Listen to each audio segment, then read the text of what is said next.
friends, it's Elizabeth Morse here. I am a master gardener. I live in Indiana, so a Midwest girl, and I'm coming to you live from my patio. I wanted to talk to you a little bit today about creating a pretty and fall themed planter, some easy ways to do that and some things to kind of keep in mind. And I'll start by showing you the pot that I've selected. I went to my nursery and grabbed this one.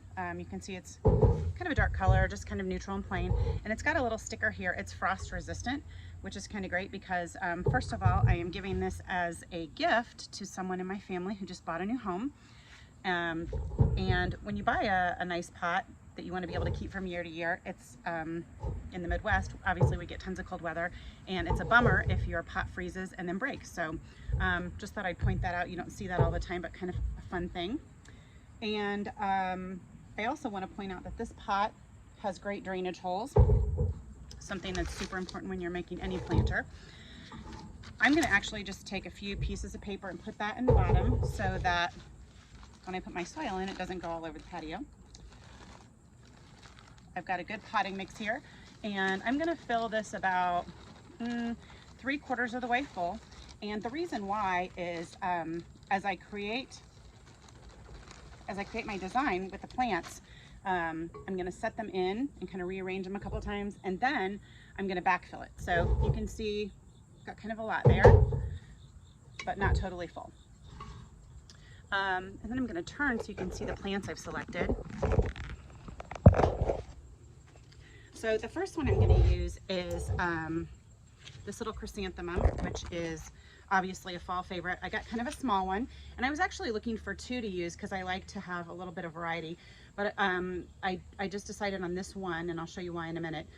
Purple, this varietal is called GG. It's a coral. And then the next ones I chose are these 2 grasses, and I just always think that the grasses with kind of their seed pod at the top make it look sort of fallish. So this one is Wheatgrass, okay, and it's a little bit smaller, and that's an annual. And then I chose this purple fountain grass. You can see definitely a little taller, definitely got some more color in it. And this one is called rubrum. That's the varietal. So that one is actually something that my family member can take out of the pot at the end of the season and stick in their yard because it's a perennial, which is kind of fun if they're starting a new yard. Then I've got this little guy, which is also a perennial. It's called Loosestrife, and it's a ground cover that's made to go in the shade. So it'll be great for going underneath kind of some of the taller plants in our pot. Dichondra, Silver Falls, got that pretty silvery green. That's an annual.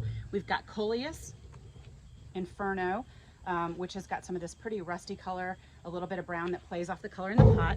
And then finally, instead of a second mum, I decided to go with this guy. It's a native plant here in Indiana. It's called Echinacea. It is also known as a coneflower. Obviously this one's purple, and it's called Prairie Splendor. So I have 2 kinds of purple in my arrangement, which is what I was looking for. Now, what I like to do when I am, scoot that back just a little bit. What I like to do when I'm playing around with these is just kind of stick them in the pot and get an idea of where I'm going to want everything to go. And I typically put the really taller plants in the back, and maybe something like this. You can kind of see. I think I'd go like that maybe. Yeah, so some of these plants are a little bit big in the pots, but when I take them out, they're going to look awesome. Maybe I'll go with that guy in the front. What do you think? So now that I have an idea, and you can play around with these, that's kind of the beauty of designing your own instead of buying it, is you can get it to look exactly how you want. So I'm going to go ahead and start pulling these out. First the rubrum, and you can see this guy has kind of a lot of roots going on here. So we're going to work that out of the pot. And then I'm going to try and gently break up the roots. So yeah, this guy's a little bit root bound. I don't know if you can see that. It's a lot, but that's okay. It's a nice healthy plant.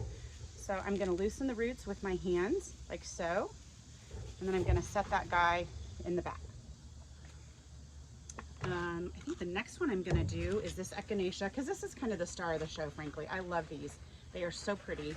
And again, I'm going to kind of break that up a little bit. Oh yeah, that's great. Let's see, next I'm going to go with this Coleus because it's pretty tall as well. And so showy. Lots of soil there. So again, just gently breaking that up and fitting it into the pot.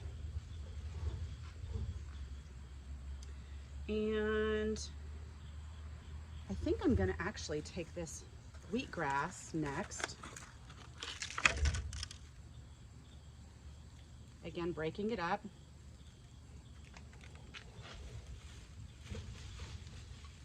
Do we like that? I think I do. Okay. So next, I think I'm going to put this Dichondra in this pretty silvery blue, kind of over here on this side. Oh, I love that. You guys see that? Okay, next is this little garden mum. And I think I forgot to tell you that this is something that my family member can go ahead and pull out at the end and also plant in her yard. And this will come back year after year in this area. And that's kind of nice, just a gift that keeps on giving, right? Yeah, that's looking good. Pick out this little dead leaf here. Don't like that. Oh yeah, that looks awesome. Okay, and then finally, this little Loosestrife guy. And I love these, they're so pretty. Kind of a dainty, see, final there. Break it up a little bit, and I'm gonna place that right in. Okay. I'm actually pretty satisfied with that. Hang on just a second, and I'll show you that I have just a little bit of potting soil here to pack in. This makes it easy, really secure. I love it. All right, guys, I hope that that was helpful. I hope that that provides a little bit of fall inspiration for you, and looking forward to talking with you again next time. Take care.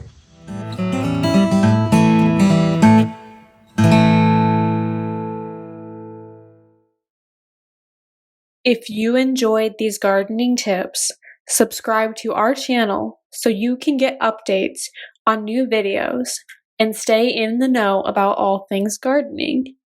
Click the red subscribe button below. See the description below for more information about how to connect with us on PlantersPlace.com, Facebook, and Instagram.